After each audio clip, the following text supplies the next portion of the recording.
The family's not with him on this. They're just not. Okay, there were reports that Jared and Ivanka are there supporting him and advising him. They want nothing to do with it. Ask their friends. Melania Trump says she's supporting him, but take a look. You're a great journalist. Doesn't seem like there's great support there. He built Trump Organization with his family, the reality show with his family, the first campaign with his family. They don't want to be a part of this. All right, welcome back. That, of course, was the former Trump White House Communications Director Anthony Scaramucci last night on Cuomo.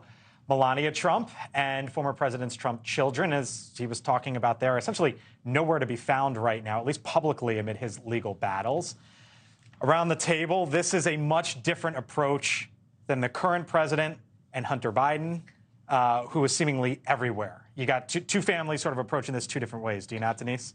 Listen, the media makes an incredible deal out of Ivanka showing up at her father's golf tournament, right? And for some reason, they hold her to a different standard than they do President Biden calling into his son's business meetings. And, you know, I can't really figure out where the media is trying to come at this from, but I'm not sure I know of any presidential family that's really excited about being in the spotlight and really in the crosshairs. Well, I can disagree with that one. Introduced you to Jared Kushner and Ivanka Trump, both of who Kushner $2 billion after leaving the White House from the Saudi fund. Ivanka Trump, what, 50, 60 trademarks from China while her father was in office. Yep. I do think there's a double standard. It's called the Trump standard. And I think that's why Republicans are so frustrated when it comes to polling.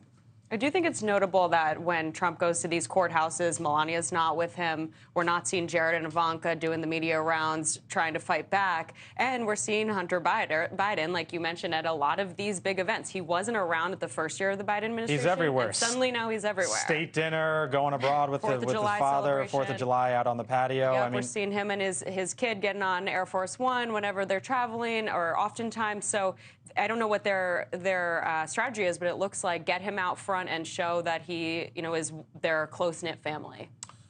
I don't want to be cynical about it. Maybe they're just big golf fans. But I think the Saudi component in that golf event is probably more significant than any other component. The number of former Trump administration officials, the number of Republicans who have publicly trashed Jared and Ivanka, who have said the worst things about their buckraking and the worst things about their having it both ways, right? Because remember, the little two-step with the Kushners was, I deplore the thing that my dad said. And then when it was good for them, they would go stand right next to Papa Bear and be over here when it was good for them. And I think that once upon a time they were to Trump's advantage because they were mainstream and they were sort of an outreach to the traditional Republican Party. I think they're a liability now. You think so? You think? For sure. I don't know that they were ever that much of an asset in the first place, but certainly as Trump has the rupture between Trump and traditional conservatives in the mainstream, I don't think they have any cred left. When the Hunter Biden special counsel was announced, one of my very first reactions was, this is a bad day for Jared Kushner. For sure. Because you had a senior White House official walk out of the White House and 6 months later take a couple $1 billion in from the Saudis in investments. Even James Comer, when you got James Comer, the top Republican on the Oversight Committee, saying that Jared Kushner crossed the line of ethics, you know, maybe we don't know if he did anything wrong, right? It stinks. I mean, we don't know whether Hunter Biden broke any laws in trying to sell influence overseas.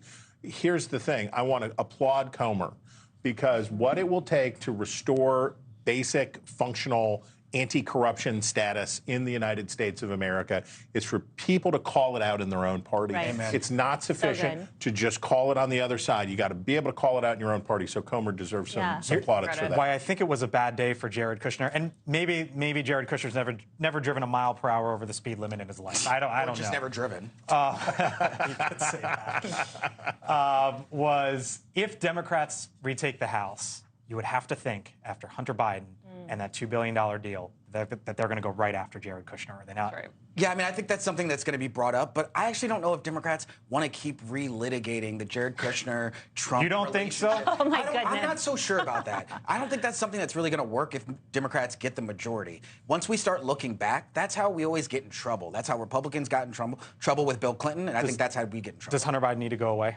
I think Hunter Biden, from the Democrats, like just remove him from the White House and all that. Have a conversation about what's best for the country.